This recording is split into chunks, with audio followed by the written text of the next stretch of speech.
Seenaa ajaa'ibaa baay'ee nama gaddisiisuu fi haala rakkisaa kam keessattiyyuu waaqayyo nama wajjiniin jiraannaan darbuun akka danda'amu murtoo du'aa namni namatti murteesse harki waaqayyoo diiguu akka danda'u isin barsiisuun isiniif qabadhee dhiyaadhee jira.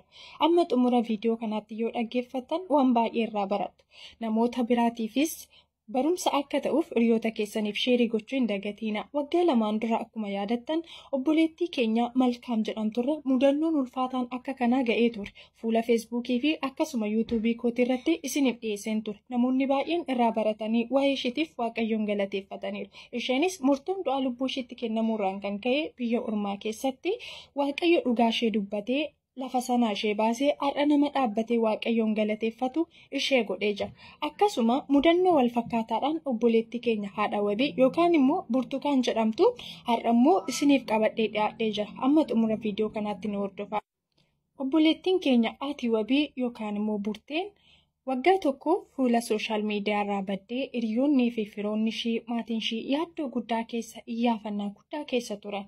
Garuu turtii amma kanaatiif maaltu akka ishee mudatee fi eessa akka isheen jirtu otoo hin beekamiin namoonni hedduu waa'ee isheetiif kadhataa waa'ee isheetiif dhiphataa turan.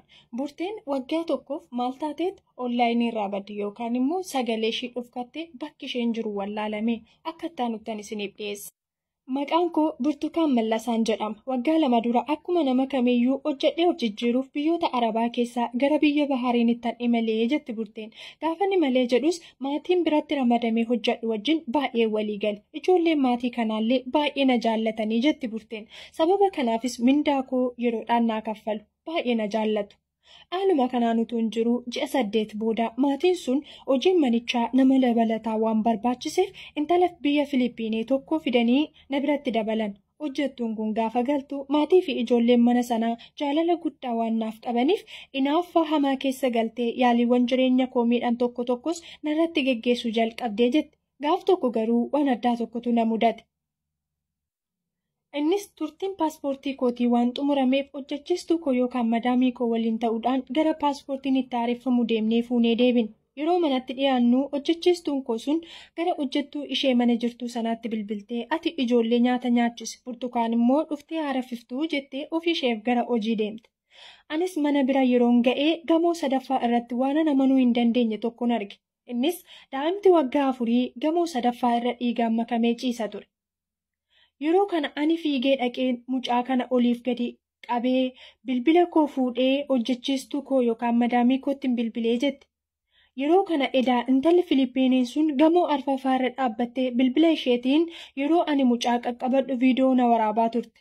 Kana gidduutti hojjechiistuun koo dhuftee waliin mucaa bakka jiru kaafnee gara hospitaalaatti geessine. Utuu nuti achi jirru intalli manatti haftee sun viidiyoo na waraabaa turte sana abbaa mana sanaaf ergite akka waan ani mucaa sana balaaf saaxiletti itti himte. Abbaan manaa ofii isaatii poolisiidha. Innis viidiyoo sana fudhatee aarii guddaadhaan guutamee ariitiin gara hospitaala nuti keessa jirru dhufe. Dhiirri dubartii rukutuun hin eeyyamamu waan ta'eef hojjechiistuun koo sanatti viidiyoo sana agarsiisee akka waan ani mucaa sana miidheetti ishee hubachiise jetti. Isheenis galagaltee kaballaa hamaa na kabalte. Akka isaan ija ishee duraa na fuudhanii deeman dubbatte. Achumaan gara mana adabaatti na geessan. Achittis reebichaa fi dararaan tokko tokko narra ga'aniiru jetti. Sana booda viidiyoo sana ragaa godhachuudhaan hidhaa waggaa 10 natti murteessanii na hidhan. Murtii hidhaa waggaa 10 kun gaafa natti murtaa'u filannoowwan lamatu naaf kaa'amee jetti Burteen. Haati wabii waggaa 10 kana keessatti daa'imni kun yoo duute atis ni ajjeefamta. Yoo bayyanattee fayyite garuu waggoota 10 kee xumurtee baataa naan jedhanii jetti Burteen. Kutaa 2ffaan yeroo ittaanu isiniif dhiyaata. Amma xumura viidiyoo kanaatti yoo dhaggeeffattan waan baay'ee irraa barattu.